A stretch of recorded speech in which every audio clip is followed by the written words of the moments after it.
PR. PR itu apa ya? Itu loh tugas dari sekolah yang dikerjain di rumah. Oh, tugas dari sekolah. Saking jarangnya kami dapat tugas dari sekolah sampai lupa PR itu apa. Kami jarang sekali dapat PR dari sekolah. Tapi kalaupun dikasih, kami rata-rata hanya menghabiskan 2,8 jam per minggunya untuk mengerjakan PR. Hampir sama seperti di Finlandia, karena kebutuhan kami akan pendidikan sudah sangat tercukupi di sekolah, jadi kami hanya menghabiskan waktu sekitar 2,9 jam per minggunya untuk menyelesaikan PR. Bahkan tidak ada PR sama sekali. Di Jepang banyak banget PR-nya. Rata-rata kami menghabiskan waktu 3,8 jam per minggunya untuk mengerjakan PR. Ya, walaupun tidak setiap minggu, tapi biasanya PR yang paling banyak itu setelah liburan. Kami selama liburan mengerjakan PR dan dikumpul setelah liburannya. Selamat pagi anak-anak, Ibu kasih PR aja ya. Buka halaman 73, kerjain soal pilihan gadanya 1-25, terus esainya 1-20 ya. Bu, Apa? kok PR lagi sih, Bu? Nggak dijelasin dulu apa materinya? Jelasin. Ibu tuh capek-capek tahu nggak ngajar di depan kelas, ngejelasin semuanya, tapi kalian nggak ada yang ngerti. Disuruh nanya nggak ada yang nanya. Jadi kerjain aja PR-nya, minggu depan dikumpul. Ya udah, Ibu tinggal dulu kelasnya. Jangan ribut. Kali ini 100.000 di Singapura dapat banyak lah ya. Kan ke Indonesia. Cicip makanan Singapura dulu. Pesen ayam mainan 1, Kak. Berapa? Hah? 1 doang. Berapa sih? 5 dolar. Ya ngomong dari tadi. Nggak peka.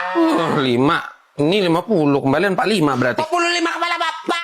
5 dolar Singapura itu kalau dirupiahin jadi 68.000 rupiah. After tax jadi 100.000 rupiah. Kok mahal banget sih nasi ayam doang? Mahal, murah ini. Negara Singapura itu negara paling tinggi biaya hidupnya di ASEAN. Bahkan masuk 10 besar di dunia negara dengan biaya hidup paling mahal di dunia. Itu karena hampir semua barang di sini impor. Sewa tempat juga mahal. Oh gitu ya. Tapi Kak, ini kan belinya udah mahal-mahal nih. Ada gratisannya nggak sih? Hah? Gratis? Yang gratis di sini ada nggak? Oh, yang gratis ada. Apa tuh? Korang tarik nafas, hembuskan. Nah, itu tuh yang gratis di sini. Nafas. Kalau kamu mau wisata ke bulan, cukup bayar 150 juta aja bersama Moon Express, biro perjalananmu ke bulan. Wih, mahal amat, woy. Di Indonesia 300.000 udah bisa ke matahari, udah bisa belanja. Kami orang Korea, negara kami jadi salah satu negara yang paling banyak punya kapal selam. Ada 22 unit dibuat oleh perusahaan negara kami sendiri, Hyundai. Kami uang Palembang, barang 22 udah tobong. Kami bikin ribuan tiap hari kapal selam di sini. Hyundai, apa itu Hyundai? Kapal selamangnya ini baru mantap. Tentu saja kami punya menara Eiffel. Dengan konstruksi dan arsitektur yang rumit, kami membuatnya hanya dalam waktu 22 bulan saja. Kita juga punya nih di Madiun. Bukan itu doang. Ada Triompe di negara lu juga ada nih. Ya, kalau Oek bicara tentang rumit loh, tembok Cina lebih rumit punya loh. Itu kita menyelesaikan dalam 3.000 tahun baru selesai tembok Cinanya loh. Lemah. Tembok doang 3.000 tahun. Loh, candi Prambanan di Yogyakarta tuh. 1.000 candi kita buat dalam 1 malam. Kebayangkan, kuli Jawa sejago apa? Indonesia nih, bos. Makasih Sultan gift-nya. Sultan? Terima kasih Sultan Harry gift-nya. Di Indonesia ada Sultan juga ya? Sultan Harry namanya? Baru tahu di Indonesia ada Sultan juga. Kirain di Brunei doang. Apa sih, ganggu aja.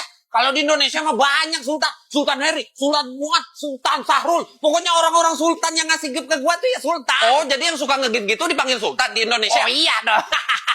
Emang kalau Sultan di Brunei gimana tuh? Kalau Sultan di Brunei, ya pemimpin negara kita. Namanya Sultan Hasan Al-Bolkiah. Salah satu orang terkaya di dunia. The real Sultan. Punya kekayaan 450 triliun rupiah. Tinggal di Istana Nurul Iman. Istana terbesar di dunia. Punya luas 200.000 meter persegi. Di dalamnya ada 1.788 kamar, 257 kamar mandi, 5 kolam renang. Terus ada 200 kandang kuda, sama 7.000 mobil koleksinya. Terus jet pribadi. Nah, udah.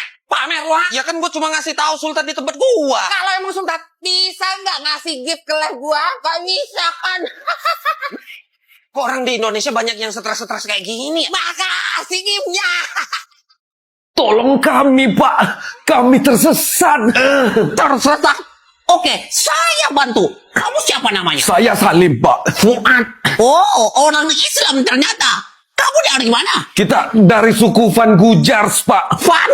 Kalian orang Belanda? Van itu nama suku, Pak. Kita dari India juga kok. Van itu artinya hutan. Kita sering tinggal di hutan. Oh. Tapi kita ini suku nomaden. Sering pindah-pindah. Nah, ini biar kalian pulang, saya butuh alamat kalian berdua.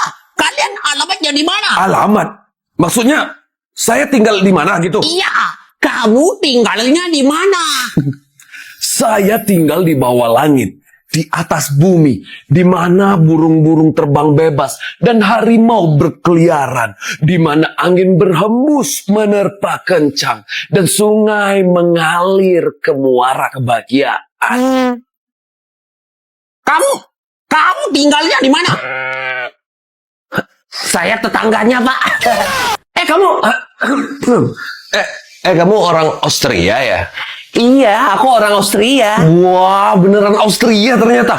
Ada satu orang, satu toko yang jadi favorit aku banget, legend banget dari Austria juga. Oh. Iya, dia tuh inspirasi banyak orang, public figure yang tangguh juga. Di samping itu, dia juga seniman yang hebat banget. Lah, apalagi pidatonya tuh, berapi-api, bagus banget pidatonya, membangkitkan semangat. Kalau aku nih kurang motivasi hidup, aku suka dengerin pidato-pidatonya dulu, biar jadi semangat lagi. Kamu serius nih? Iya, kamu tahu kan? Kamu tahu kan kalau kamu ngomongin ini di Austria, kamu bisa dipenjara, dipidana. Serius nih? Ya iya, serius. Ya ampun, aku nggak tahu loh orang Austria sampai segitunya sama dia. Dia yang kita bicarain ini orang yang sama kan? Politisi, sekaligus seniman juga, pelukis kan? Ya iya, dia kan pernah jadi pemimpin juga, gubernur California, Arnold Schwarzenegger kan? Iya. Emang lu pikir siapa? Enggak kok, enggak. Arnold Schwarzenegger. Tahu nggak? Game Legend Angry Bird itu diciptain di negara gua, Finlandia. Game Legend Angry Bird. Game Legend itu Mario Bros dari negara gua, Jepang. Mario kan orang Italia, namanya aja Mario. Kalau dari Jepang harusnya namanya Tanaka. Mitsubishi. Shimizu. Biasa deh. Kalau ngomongin legend, ya game Tetris dong, diciptain di Uni Soviet atau sekarang jadi Rusia pada tahun 84. Game sederhana kayak gini masih banyak orang mainin sampai sekarang. Wah, keren banget ya. Tapi ada game yang bisa bikin kamu dapet iPhone 17 Pro. Game apa tuh? Dana Poli di Dana 1111. Bisa dapat iPhone dan saldo jutaan rupiah setiap harinya. Caranya gampang. Kumpulin dana poin dari transaksi di aplikasi Dana atau beli langsung di halaman Dana Deal. Kumpulin juga diamond dan putarin labnya sebanyak-banyaknya di Dana Poli buat dapat hadiah yang kamu mau. Upgrade ke premium juga biar dapat ekstra dana poin. Oh, Jangan ribut. Nah, memangnya ada apa? gua lagi fokus main Dana Poli nih. Jangan ribut, diem. Wah, kirain apaan? Gua ada di mana ini? Dingin banget. Di Afrika bagian selatan emang dingin banget, turun salju tiap malam di sini.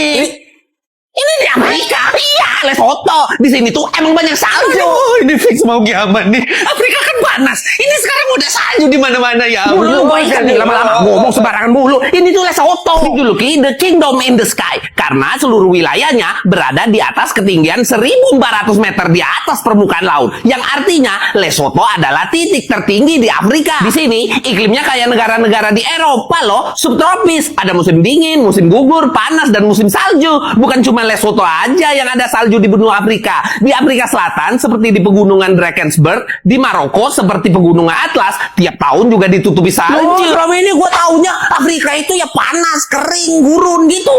Makanya tahu Afrika jangan dari film-film doang. Ya maaf, sekarang kan tahu. Tapi iya sih, gerah banget ini. Padahal banyak salju loh di Afrika. Afrika emang gerah.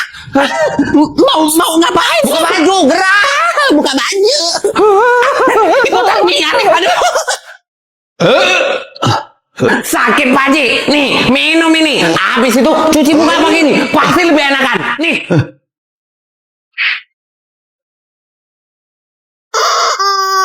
Ini apaan nih? Kok sempet-sempet kayak gini abok banget pipis sapi? Emang itu rasanya. Nanti juga biasa kok. Yang penting tuh sehat. Pipis sapi. Kok jorok banget sih? Jorok apanya? Menurut kita, suku Dinka yang ada di Sudan Selatan, sapi itu nggak ada bagian joroknya. Semua bagian berguna, suci, bersih, mana ada joroknya. Sapi itu juga jadi pusat kehidupan bagi kami di sini. Sembarangan. Tapi kenapa harus pipi sapi yang dikasih ke gua? Lu ajarnya kenapa harus gua? Air biasa tuh susah di Sudan. Di sini tuh kering. Untung ada pipi sapi sebagai alternatifnya. Bisa buat mandi, cuci muka, buat minum, banyak gunanya. Sabun, mana sabun nih? Gua mau bersih-bersih, aduh. Pakai sabun. Ya iyalah. Jorok. Jorok. Dunia macam apa sih ini? Jauh. Gua bilang juga apa? Ayo pindah. Negara lu mau tenggelam ini mau punah. Bikin negara di tengah samudra Pasifik kan hebat. Enggak, lagian kemana juga mau pindah. Ya ke negara gua kek muat. Negara lu kan kecil banget. Cuma 12.000 orang penduduknya. Terus luasnya cuma 26 km persegi. Ya ampun, gedean kampung gua. Enggak, biarin aja. Kenapa sih nggak mau pindah? Nyari duit di sini tuh gampang. Walaupun kita negara kecil dan miskin sumber daya alam, negara Tuvalu ini kaya banget karena penyewaan domain internet. Misal, yang tadinya situs internet lu rusak.com, pas nyewa domain ke kita jadi rusak.tv. Jadi namanya lebih menjual. Lah kirain .tv gitu artinya televisi, ternyata Tuvalu. Lagian ya, kalau negara kita bentar lagi tenggelam, ya udah pemerintah di sini bakal mindahin negara Tuvalu ke dunia digital. Jadi asetnya ada di sana, nggak bener-bener hilang. Wow, keren banget dunia digital. BTW, kalau negara lu emang nggak mau tenggelam sih sebenarnya ada caranya. Gimana? Ditanamin mangrove gitu atau ditimbun? Bukan.